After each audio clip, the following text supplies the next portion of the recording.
Welcome to Therapist Uncensored, a podcast where therapists freely speak their minds about real-life matters. Welcome back to Therapist Uncensored. This is a podcast that we unwrap the science of interpersonal relationships in a usable and friendly way. And we want to spread the word as far and wide as possible because we're really passionate about it. And to that end, I want to remind you guys we have a live conference in Austin, Texas that we are inviting any and all to. It is by the co-author of the book Attachment Disturbances in Adults. His name is David Elliott. I think it's going to be an awesome conference and chock full of great information. And that conference is April 7th. Early discount tickets are available right now. You can go to www.therapistuncensored.com and click on the events tab. And for those of you that can't make the conference, or maybe you're coming to the conference and you want to be better prepared, we're very excited that we're going to be adding a second online reading group. So we have one running now. It's going great, but it's full, and we've had many requests for people who would like to join, so we've decided to start another one. If you join the reading group, you'll be meeting with like-minded peers from all over, and you'll get to talk about attachment and the treatment of attachment. So how fun is that? So again, check out the events page on www.therapistuncensored.com. In today's episode, my co-host Sue Marriott and our guest Robyn Gobbel have a really in-depth and interesting discussion about trauma, complex trauma, especially in children. Robyn is a child and family therapist here in Austin, Texas. She is the founder of the Central Texas Attachment and Trauma Center. And she specializes in adoption, trauma, and attachment counseling. So not only does she work directly with families, she also is an excellent mentor for therapists in their own work with children that have complex trauma, and especially children that are highly dysregulated or who are completely shut down, which we know, if you're a listener, is also a form of dysregulation. Anyway, I think you're going to find this episode really lively and chock full of insights. Let's get started. Hey, welcome, Robyn. Well, thanks, Sue. It's awesome to be here. We have got Robyn Gobbel live in the studio today.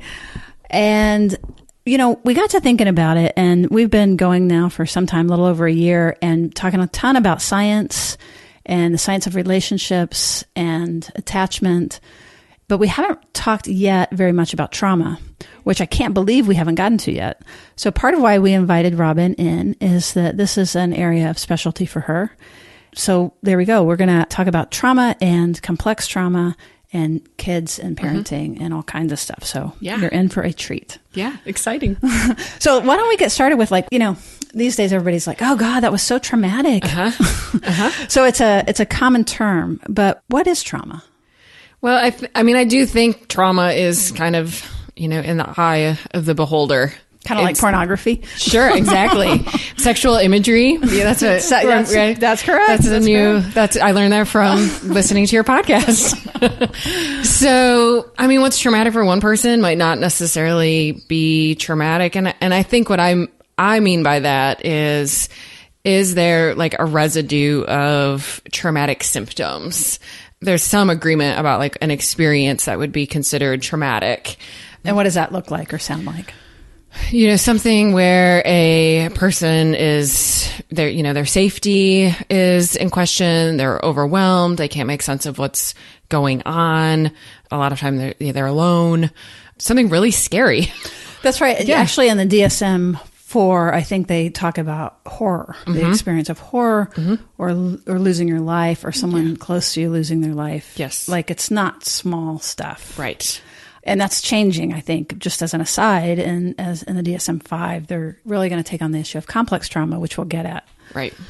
But that's different than somebody's jumping up and saying boo and someone saying that was traumatic. Sure. Being afraid. Versus, you know, having experienced a trauma. Although I do think it's really important that we just meet people with the language that they're using. You know, if somebody came and said, I experienced that as traumatic, then, you know, if nothing else, I want to be super curious about the use of such a really big word and believe that must mean something to them. Absolutely. And so for me, it's about just, difficulty in integrating the experience and make sense of the experience and kind of even neurobiologically what we understand about what integration even means. And then looking at what are the challenges or the symptoms that this person is having.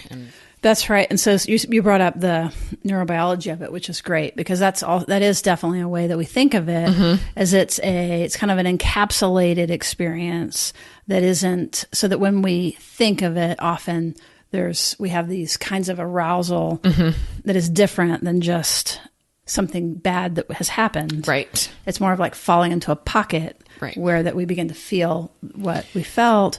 Or we really avoid going anywhere near it. Something that will trigger that. That's right. So that's the avoidance or the intrusion, I think, is kind of the sort of the general idea.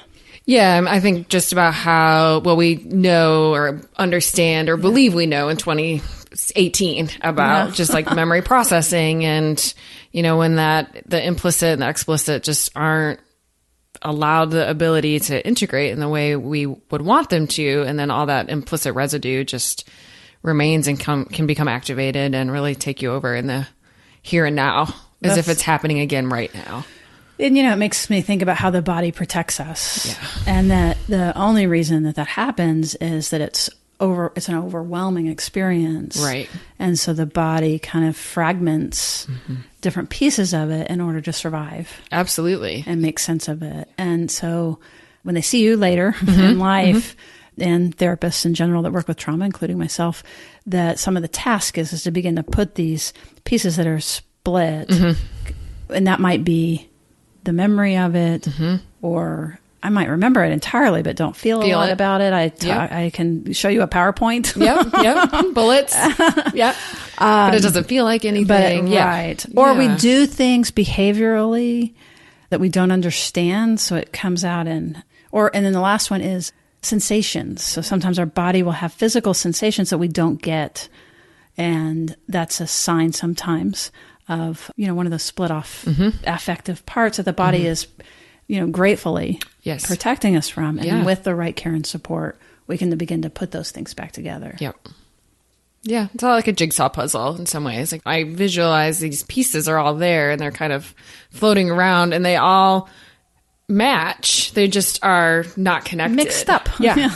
Yeah. So what about then complex trauma? What does that mean exactly? I think about complex trauma in terms of like ongoing repeated trauma. In my practice and the population I work with, it's almost always in the context of relationship. So often in my population. So it's not the hurricane. It's not the tornado that knocked down your house. Right. Natural disasters. Right. Right. Right. It's the kind of repeated ongoing, what someone might call like little T traumas that happen over and over and over again, or even the lack of something or the lack of an experience that we should be having when we're small. And so the absence of or the missing of something relationally.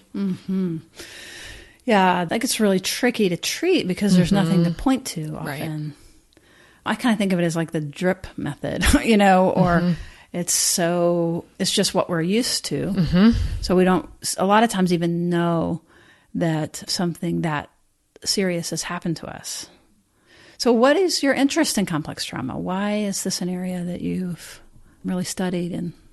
Well, I've always, for whatever reason, just been really drawn to working, especially with kids and families who have been really hurt. That led me to being interested in working with adoptive families. And then I found this overlap and that I do work with families who've adopted kids at birth. The vast majority of the families that I work with have adopted kids internationally, after orphanage care, after, repeated moves or after really extreme neglect or deprivation. And then just growing fascination in how these earliest experiences have left the imprint that they've left, and really wanting to value and honor that and put it into context with whatever challenges or behaviors we're seeing with kids in the here and now. Also still holding on to like, that doesn't have to be a death sentence. So we don't need to look at the complex trauma and say like, oh, well, it is what it is. We can't do anything about it. It was so terrible. Trying to merge those two pieces together of honoring it while also saying, and here's what we do. Yeah, that's so great. I'm so glad you said that, because it's often that it's, as you begin to study this, I think of Alan Shore in particular, we're really good at now, with the science these days and the research at documenting the neurological effects of all these things that you're speaking of. Yep. And sometimes the permanency of them. Yeah. And I know I've experienced where that I'm reading about it and understanding it and trying to put things together, and it can get very depressing and can lead to a feeling of hopelessness as you really understand the biology. But that's not at all our message, and that's not the whole story at all. Right.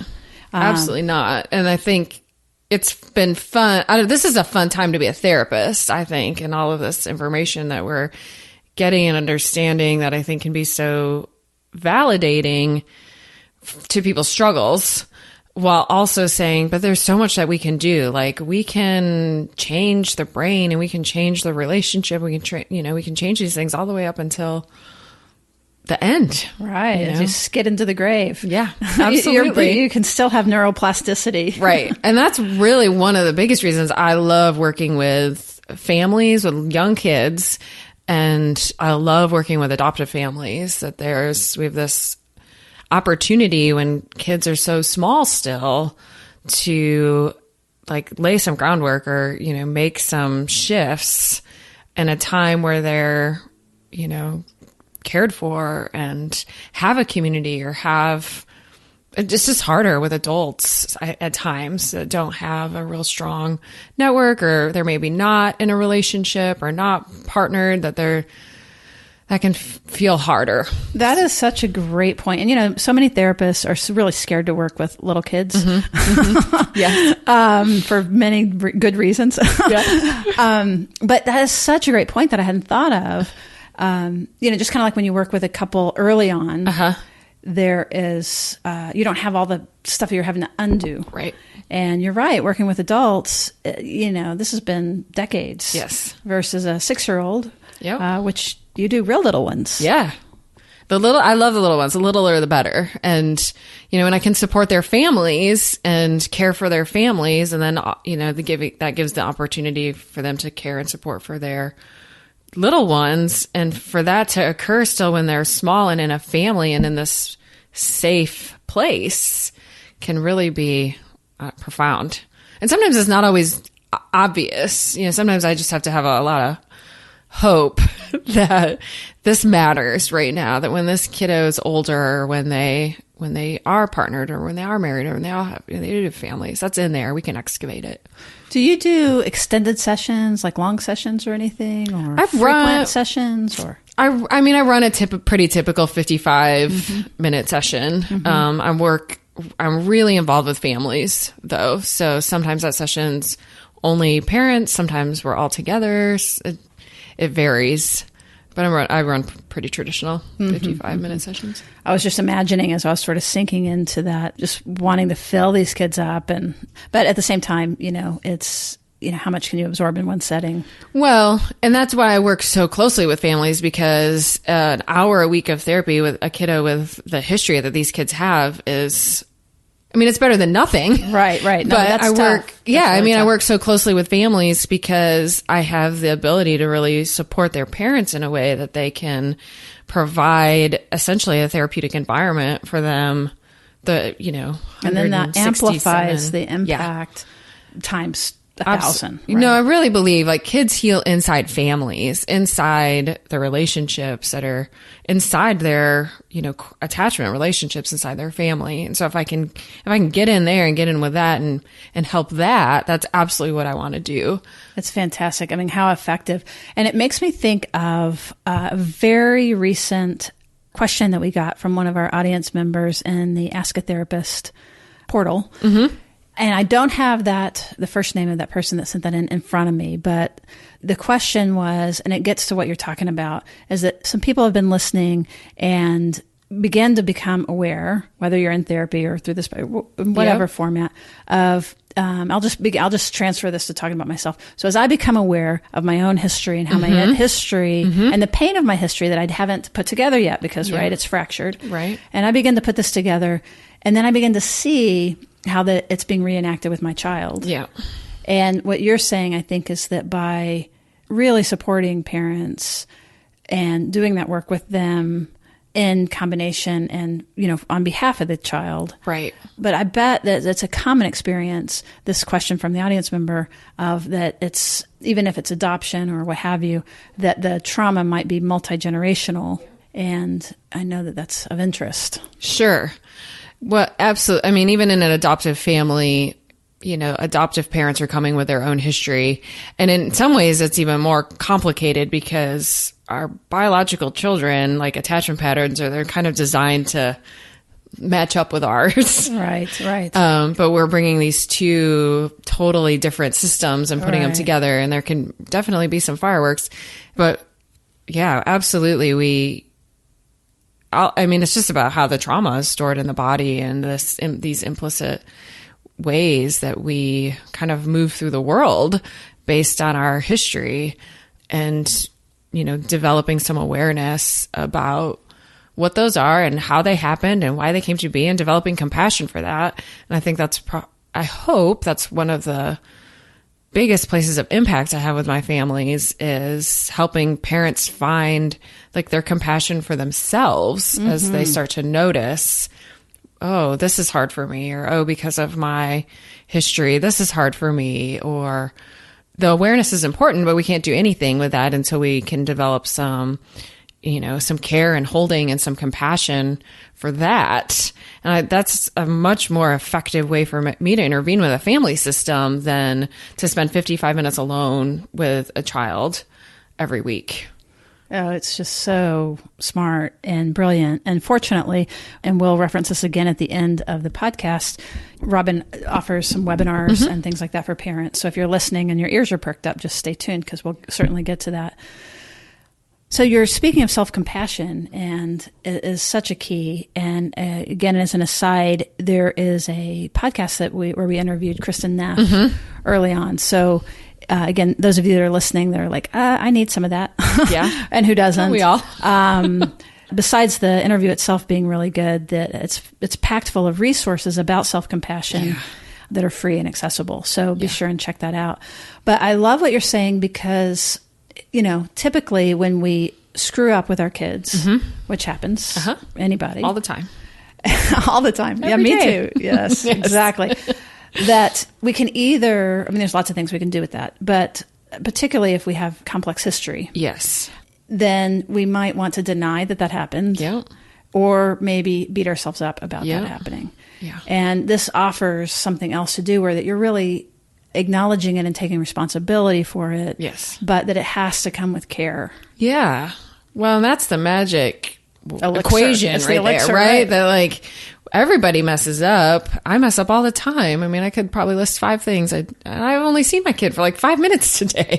But we're always misattuning and messing up or feeling stressed or whatever. And the ability to notice and tolerate it and then go back and like repair that is far more important than actually like attempting to be perfect or always get it right. And I think what you're saying is if we're compassionate about that, we're going to be much more in shape to be able to take the responsibility and do something about it. Yeah, absolutely. It also makes me think of couples. So like when you, for example, if you saw your husband screaming at the kids, right? Can you speak at all to that? Like what about that probably very common scenario where somebody's dysregulated and somebody's not? Right.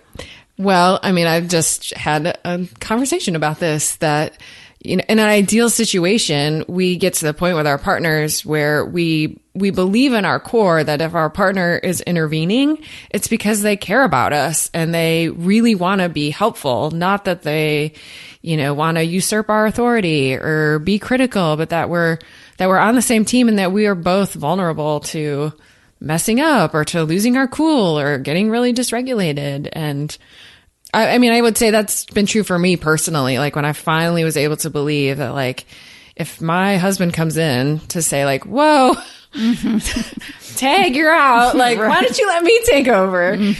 That's coming from a place of compassion in him, that he's not judging me for quote unquote messing up. It's about like, whoa, you need help. You need help here. I'm feeling calmer. I can help you. And then I have to believe that. Like, I have to believe it's coming from a place. What if you compassion. don't believe that? What if because of your history, you're already a little dysregulated with your child, he comes in, and you're not necessarily experiencing that yet, that it's on your behalf. Are there any tips for the partner that is wanting to help, where that they've lost a little contact? You know what I mean? Any thoughts about that? Well, I think it's helpful to talk about it ahead of time, like to find a neutral space to be like, hey, when I'm losing my cool, this would be helpful, or I need to hear this, and to make arrangements and agreements about how you're going to intervene, whether it be like a tap on the shoulder or some sort of hand gesture, or even the words that you say. Like, it might be really helpful to hear certain specific words from your spouse before they say, yes, Tag, you're out. I love that. Is, make it paint by numbers. Yeah. Tell people what you need. Yes. Ask for it. That's awesome. Yeah. And then be compassionate with yourself too. You might still be angry in the moment and even lash out at your partner, but then cool off and reconvene and try again next time. Something that I find useful too around that is if you come in intervening, that's going to be a lot more stimulating. And it's a hard ball to catch. Versus if you come in, like, let's say you've just yelled at the kids or whatever. If I could come in with that compassion that you're missing for you, not for the kids. Yeah. And that's a really tricky thing, because you're actually feeling protective of the kids. But if we can be PhD level neuro nerds here, right. then we bypass the protection of the kids and we go towards regulating the partner. Yeah. And so the hug, it's like, you can feel it, right? When it's like, you can see you're a good mom and you're not at your best. Right. And I want to support you because I can see that your battery's low. You need help right now. So if you're where I want to charge the battery, versus if I'm, getting in between you and the kids and like, don't talk to them this way. Or exactly. That's not going to help you. Right. No, that's not usually helpful. No, I mean, it makes me think like about how I talk with parents about their kids, this idea of like, we almost have to have x-ray vision into what's really going on. Like, you're seeing this behavior that feels terrible, but if I can teach you enough about the brain and about dysregulation and what's really going on that's driving this terrible behavior, then compassion can emerge, because it's not about the bad behavior. It's about, oh, this person's really struggling, really hurting. People only act this way when they're really hurting, whether that be your spouse or your kid. And so if we can kind of x-ray vision into like what's going on inside that's causing this and respond to that. I love that. I think that's really great. And x-ray visioning the child too, when the child is dysregulated. And, it's when they're acting the worst that they really need us to x-ray vision. Absolutely. Because obviously something's up. Yes. They're not bad kids. Right. I think that's a really nice way of saying it. And again, you can hear, as Robyn's talking, the compassion. This happens to everybody. We're all in this together. Let's figure it out together. And when we're not in a place to receive that, again, I like the idea of like, let's go through, if you're not, what is our plan so that we can, more effectively tag team and stuff like that. It also made me think of another thing around that. Depending on the attachment type, the kinds of mistakes we make will be different. But in particular, this gets kind of complex, but it has to do with information processing and systems, right?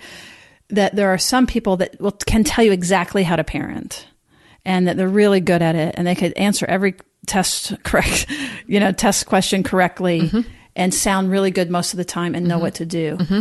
That then get triggered and all of that flies out the window and they're doing exactly what they know they shouldn't be doing. Right. And that's a large portion, compared to maltreating parents. Right. Is a different animal. Right. So probably because statistically it's just true that most people are, I kind of know what to do, but I lose that. Again, we think of it from an information processing system that you're using different information because you're triggered and there's more of the fight, flight, and the threat. And that's why we need the compassion, is to move us into a wider information processing part of our minds. Right. Where we can hold it all. Yeah. And still respond. Well, and respond to what's actually happening right here in front of me, as opposed to the flood of helplessness or hopelessness or overwhelm or, that's getting evoked inside that pulls us away from what's actually even happening right here in front of me. Oh, I think that's great. And you do a lot of work with parents in particular and little kids, as we've said. Are there things we could deliver today that you could let people know? Like, here are a couple of things I've learned in my practice and all my study and adoption and in trauma. Are there some takeaways that you would really want to get across to people? I think a huge takeaway we just really covered about this space of recognizing that every single one of us in any exact moment is just doing the best that we can. And that's our kids and that's us. And, when we can come to a space of really believing that, then I think that really opens up, one, our compassion, and two, our curiosity about like, what's happening here? Why has this disintegrated to this place? And again, when that curiosity and that compassion kind of opens up, then that's when I think we have the ability to, one, just make an authentic repair, and two, make some actual, inner changes in our nervous system that allows, change to be long-term. Yeah. And that makes me think too of shame and how big a component that is often with trauma, but particularly complex trauma. Because as you said, it's more likely to be interpersonally based. I don't mean to keep plugging some of our podcasts, but the one we just interviewed, Steve Finn, who talked in depth about healthy shame and not enough shame and all the forms of shame in episode 51, I believe it was. So if anybody's sitting there listening and feeling badly or guilty about some of their parenting, I think that's a good one to tap into, because it's doing exactly what you're telling us to do, which is, and some of what he talks about is like moving from shame to guilt. Right. So yeah, if we've done something that we should feel badly about in our parenting, right, or even if the child has done something that they should be ashamed of, that still needs to be addressed. This isn't just coddle. No, absolutely not. Like, with defining and helping parents realize this kind of balance of what I might call like structure nurture.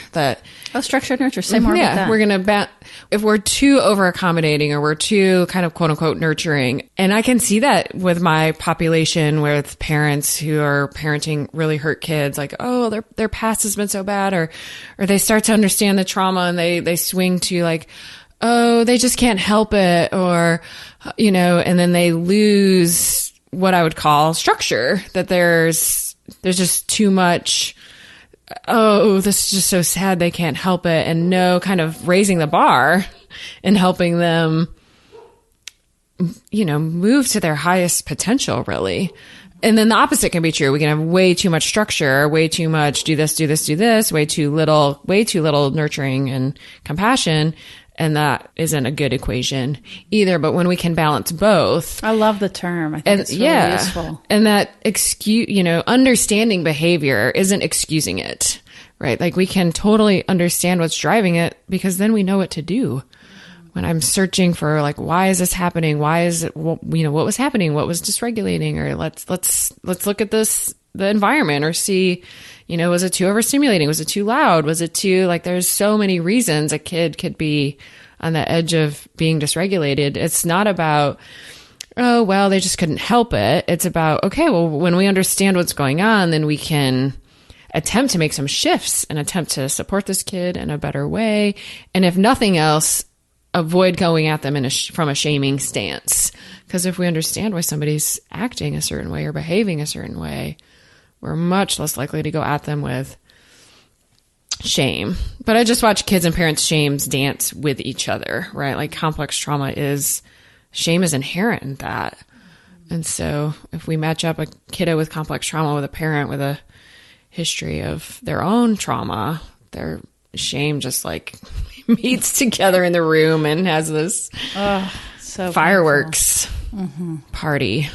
Well, I really like this notion of the structured nurturance, partly because, let's say, especially if the child has behavioral issues, and, I'm wanting to be a good parent, but, they act out in public or whatever. My capacity to, I shouldn't just understand this is what you're saying. I'm just kind of saying it again, but because not only, is not giving them the live feedback about socialization and how to get along in the world and help them be more likable, which is good. But also just, I can't handle that too long. Yeah. And so it's protective of the parent of we do need the structure to all get along and that the parents get to need that. Yes.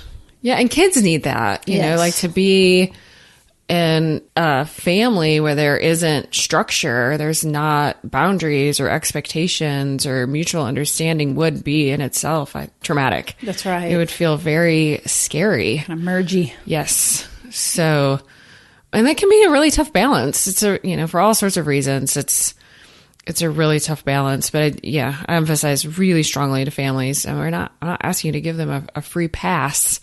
Let's understand what's going on. It's the same when your car breaks down. I've got to know why it's not working or I could fix 5 different things and it could still not work. Maybe it just needed gas. Maybe that's why it wasn't going anymore. It could be a very simple problem, but we have to know why.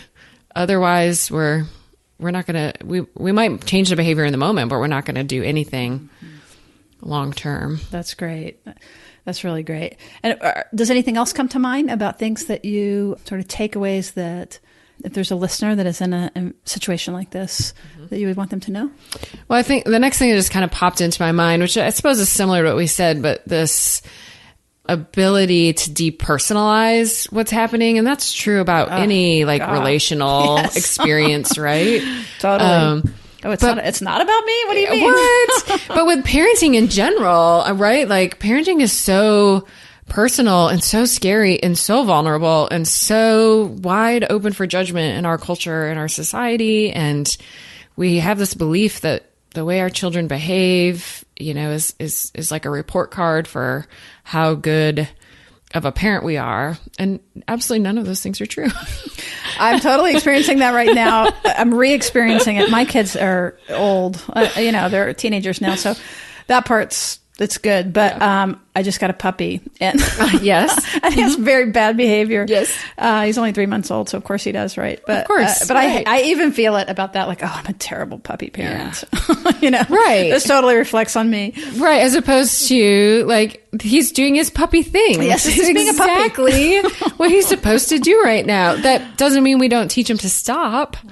Right. But to this is so appropriate. Of course he's doing this, which also allows us to really reflect back delight and enjoyment and preciousness while also still holding, but we can't do this. Oh, I really like that you mentioned delight. Yeah. That's very much one of the pillars of raising secure kids. Yeah. Is being happy to see them, which is really important. Yeah. But I had another thought about the puppy that is related, I think, which is that I can also feel myself wanting to, I know where I want him to get.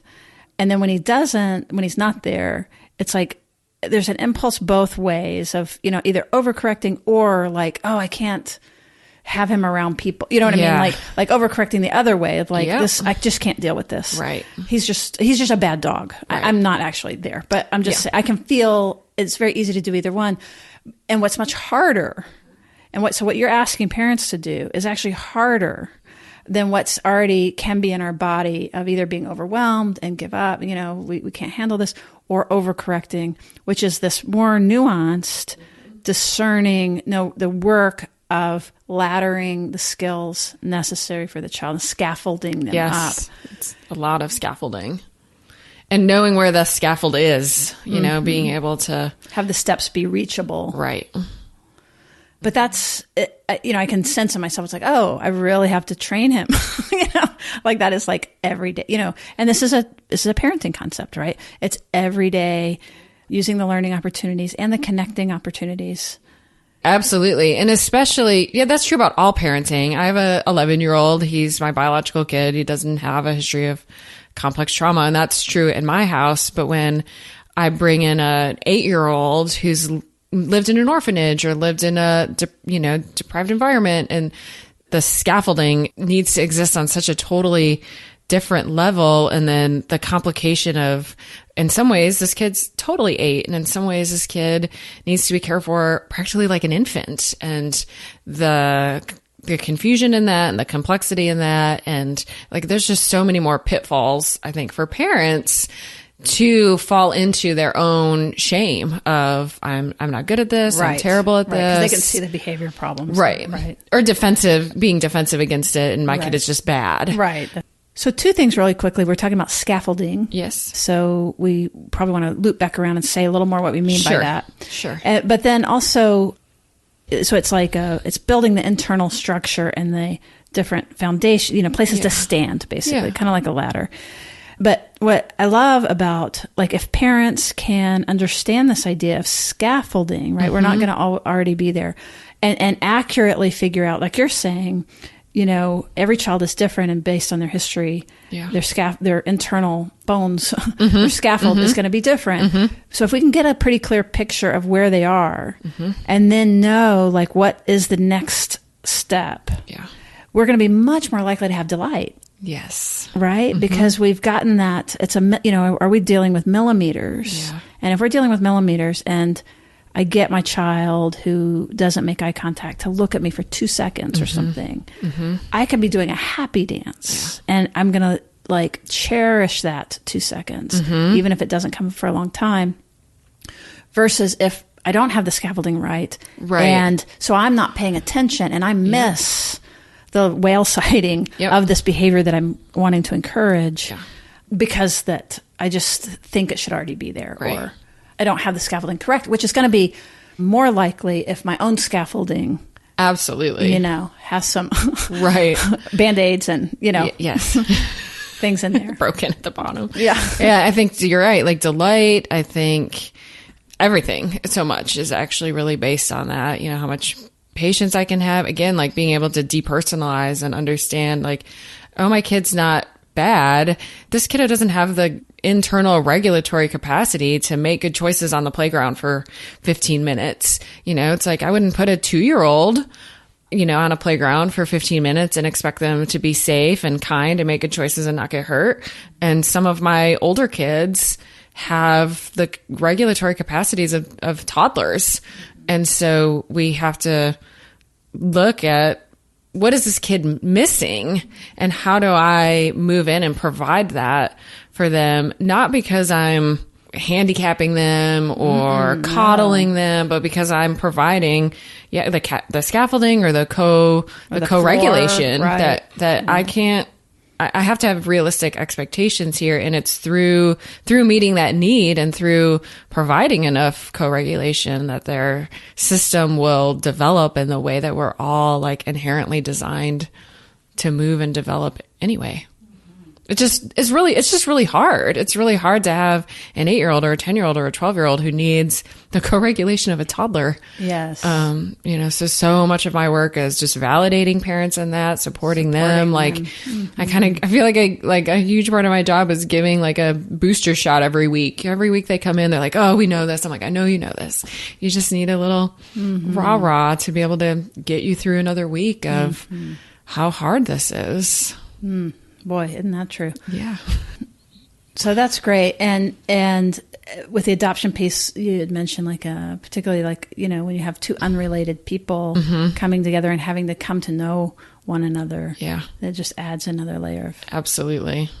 So Robyn, it has been so fantastic for you to be here.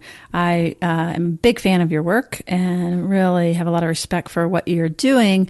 And would you mind letting listeners know kind of some of what you offer and how to reach you? Sure. You can easily find me at my website, which is my last name, Gobbel, Gobbel, counseling.com. I pretty regularly run webinars for parents. People can catch them live, but all the recordings are available on my website too. I blog with somewhat regularity.